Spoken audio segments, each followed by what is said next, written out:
After the earliest warning signs and 6 days after the first sparks of wildfires that have now turned life completely upside down for hundreds of thousands of people living in America's second largest city, fears are rising about what happens next in what California's governor describes as one of the worst natural disasters in U.S. history. A new round of high winds beginning tonight now threatens to feed the flames of the major wildfires in the L.A. area and push back some of the progress firefighters were able to make over the weekend. The Palisades fire is now 14% contained. The Eaton fire, that's the one burning near Pasadena, is now 33% contained.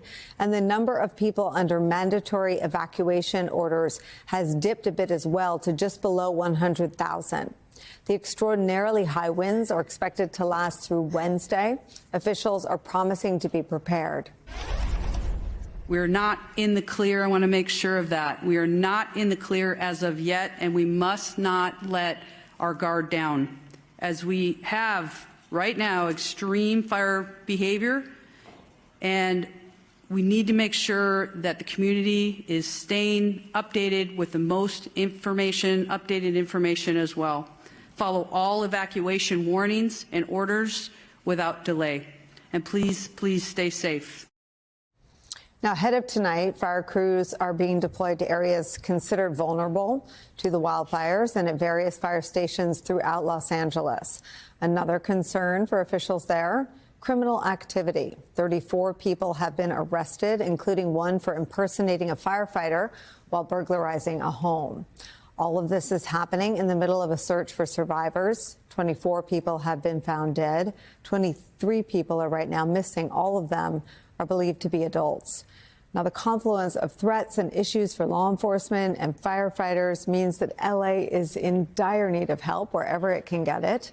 More than 2,000 National Guard members from California, Wyoming, and Nevada have been deployed there, and firefighters are arriving to fight the flames from 7 states as well as Canada and Mexico.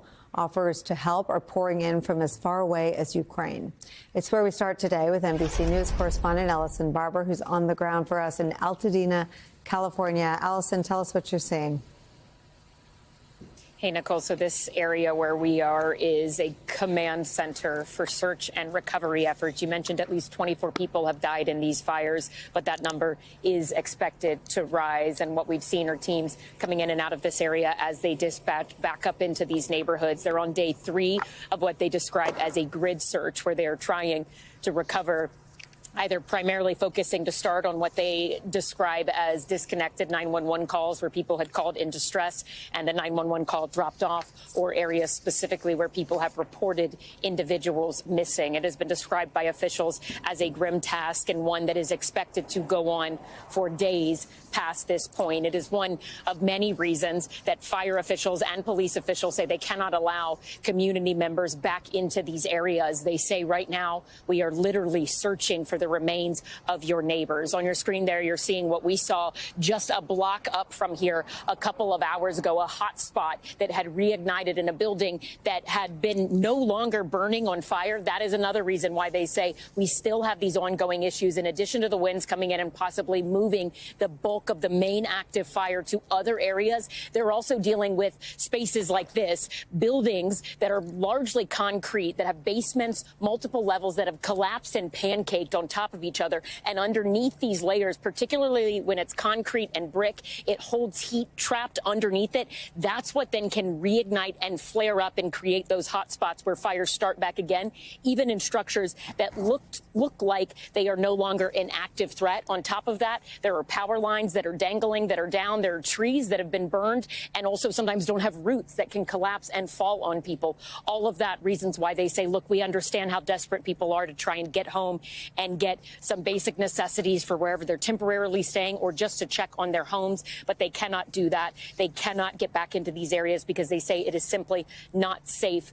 to do it. The big question here is how high could that death toll rise to, and what happens in the coming days with those Santa Ana winds picking back up. It is expected potentially to be as significant of a wind event in the coming days as what we saw when these fires first ignited and spread so badly. But for people who live here, when they come back, when they're able to, this is so much of what they will see. Just absolute devastation, entire communities left in piles of rubble. And where they even begin to rebuild is something most people cannot even process. One thing that we have heard from people who live in Altadena and even people who live in Pacific Palisades, they say, we keep hearing this narrative that this is mostly rich people, celebrities that have been impacted by these fires. But they said most of us were working class families. Some of us have lived in these communities for generations, or we've just moved in. And in terms of how they rebuild from here, they can't do it, they say, without a lot of help. And a lot of families right now are struggling to figure out how they survive in the coming weeks.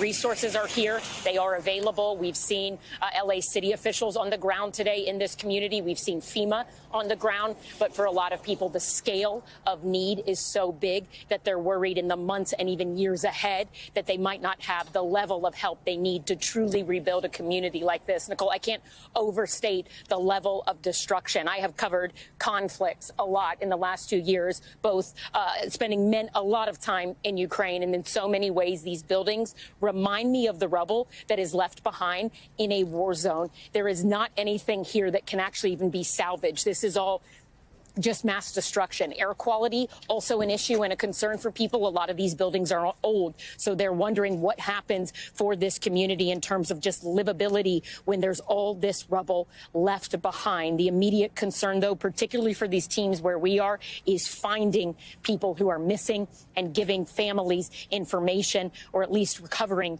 remains so that they can have a proper burial for their loved ones who were trapped with these fires. Some of the places they say they are searching pools, because when these fires surrounded a lot of people's houses, they say people run towards water because that may be the safest option, but then they cannot get out. It is described again and again as a grim task, and they're working diligently here trying to go out to get answers for those families of people who are still missing.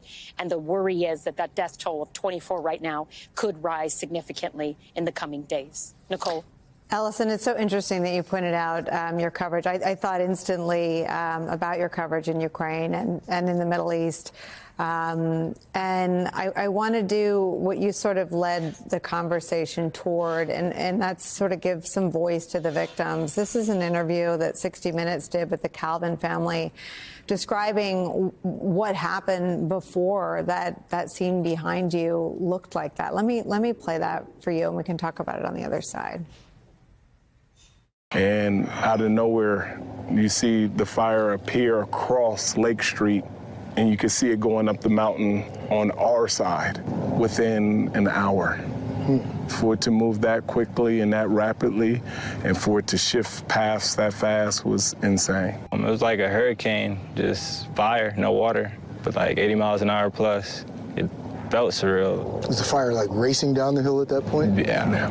That's what's scary about this. It just was shooting. Like a blowtorch? Like a blowtorch. It was literally just shooting off of the mountain.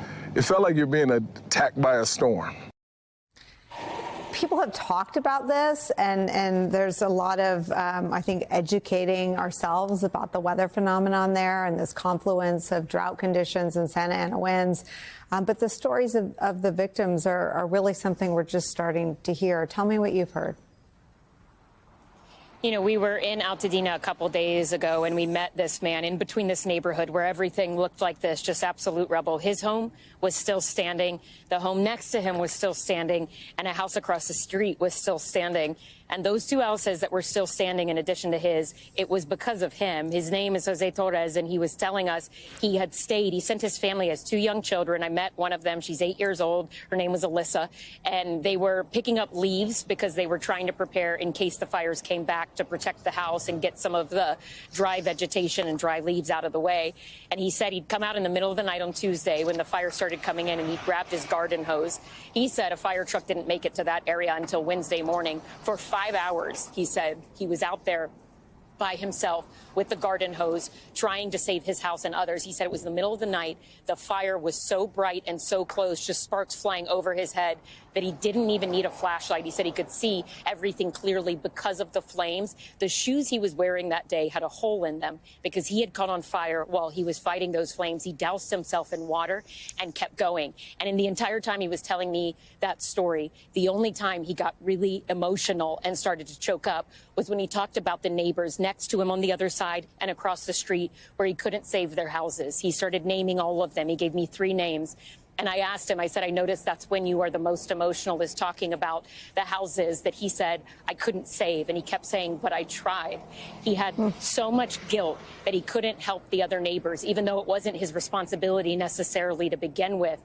When I asked him why, he said, because this community of Altadena, when we moved in here with our family, everyone constantly was helping us, taking care of our kids, sending birthday cards. They care about each other so much. And he said he felt like he owed it to them to try and save their homes. And he couldn't. And the immense guilt he had for that is hard to explain. We hear that a lot from people here, the few who still have their homes standing.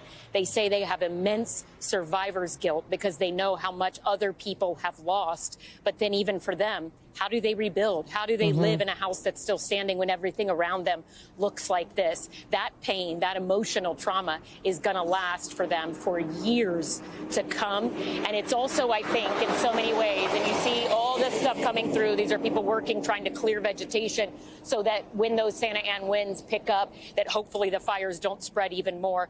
But they said, you know, the way the neighbors here and community rallies around each other, the way they care about each other is the little bit of hope in the middle of all this devastation that these communities can come back and they can rebuild because they care about each other and they want to do right, not just by their own family, but by their neighbors as well. And that man, Jose, who lives in Altadena, was a really good example of that, out there by himself with a garden hose for 5 hours, desperately trying to save his home, his neighbors, and his biggest pain was that he couldn't save all of the neighbors' homes around him.